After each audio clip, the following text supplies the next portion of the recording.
morning po sa atin lahat. Welcome to another episode of Tati TV. I'm Gretchen Larconada, Venom Specialist of Luzon and Visayas area, and I will be your host for today. Sa umagang ito, pag-uusapan natin ang profitable shrimp farming using the new and improved Tati Shrimp Feeds and EasyTech or Effective Culture Technology. Andito tayo sa Negros upang ipakita sa inyo ang ilang shrimp farms na gumagamit ng newly and improved shrimp feeds ng Tate. Ang Tate New and Improved Shrimp Feeds ay gawa sa highly digestible ingredients upang mas mabilis ang paglaki ng ating alagang hipon at ito ay nagbibigay ng lower FCR.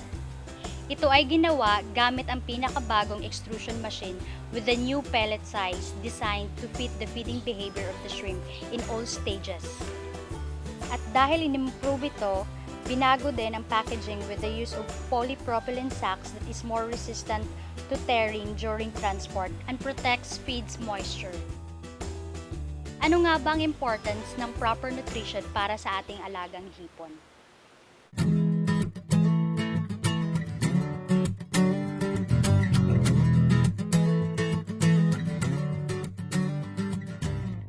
Mahalaga ang tamang nutrisyon sa pag-aalaga ng Vanamay para makasiguro tayo na ito ay lalaki ng tama at makukuha natin kung ano man yung ating ipinakain sa ating mga alaga. Sa Tate kasi, ang ginagawa natin, meron din tayong research and development team kung saan sinasaliksik natin kung ano yung tamang nutrisyon na akma doon sa Vanamay natin. Hindi lang ito tamang nutrisyon, kundi tinatry din natin yung feed para makita natin yung performance ng feed. So, para sa atin, hindi lang yan basta finormulate at binenta, kundi ito ay farm-tested talaga.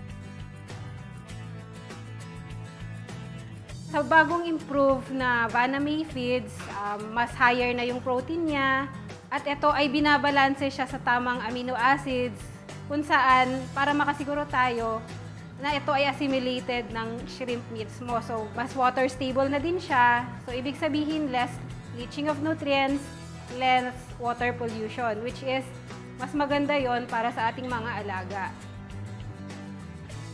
Bukod dito, sinaliksik din namin kung ano yung akmang pellet sizes para sa bawat stages ng Vanamay. Para makasiguro tayo na ito ay nakakain nila ng tama at hindi ito na-leach lang sa environment nila. So sa Tate Vanamay Feeds, makakasigurado ka ng tamang nutrisyon, farm-tested, at tamang sizes para sa profitable Vanamay culture. Mahalaga pala talaga ang proper nutrition upang mapabilis ang paglaki ng ating alagang hipon at masigurado ang mataas na kita. Ano nga bang importance ng production process?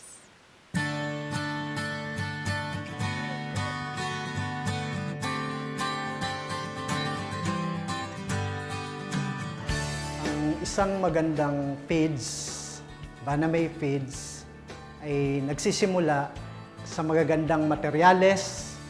May mga imported materials na masusing chinek ng ating mga quality assurance personnel, and then dumaan siya sa tama at maayos na grinding process at ang ating bagong invested na machines, ang ating bagong pellet mill na mayroong pellet mill system engineered to have a 4 stages conditioner kung saan it allows optimum cooking na tinatawag. Mahalaga ang optimum cooking sa pag-produce ng Vanamay feeds sapagkat sa pamamagitan ng matagal na retention time sa ating 4 stages conditioner, ang ating feeds na pinoproduce ay nagkakaroon ng magandang protein digestibility at magandang water stability once na pinakain natin sa ating mga Vanamay.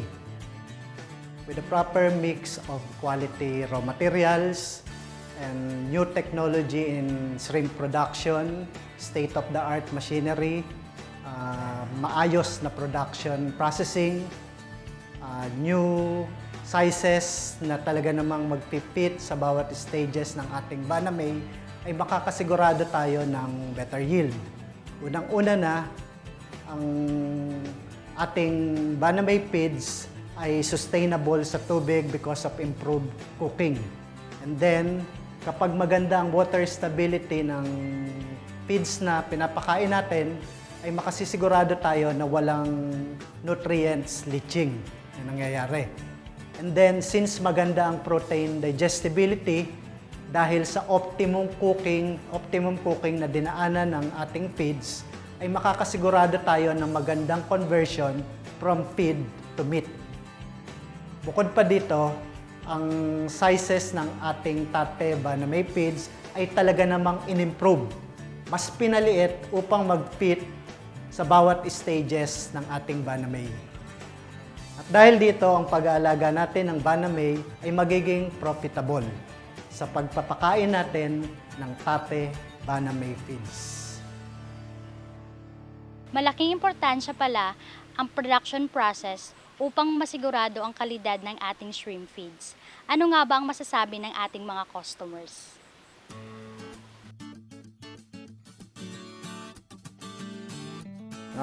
Nagsimula ako mag-alaga ng palaisda is 1984. Una pa ako nag-alaga, ang ginagamit ko tati feeds talaga. Masasabi ko sa akin laging mababa ang FCR ko sa tati feeds. 70 days to 80 days nag-partial harvest na ako. Ang masasabi ko lang sa mga makakapanood sa akin, totoo sinasabi ko na ikinuha ko na ang tati, napakagandang gamitin. Subukan ninyo na gumamit ang tati feeds para masubukan nyo yung mga nangyayari sa akin, sa aking pag-aalaga. With the use of new and improved shrimp feeds of tate, siguradong profitable at sustainable ang pag-aalaga ng ating ibon. Sana po madami tayong natutunan sa episode na to. For more information, just visit our website www.tate.com or tumawag sa mga phone number na naka-flash sa inyong TV. Para sa Tati TV, I'm Richard Canada, ang inyong Banamay specialist na nag-iiwan sa inyo ng isang magandang umaga.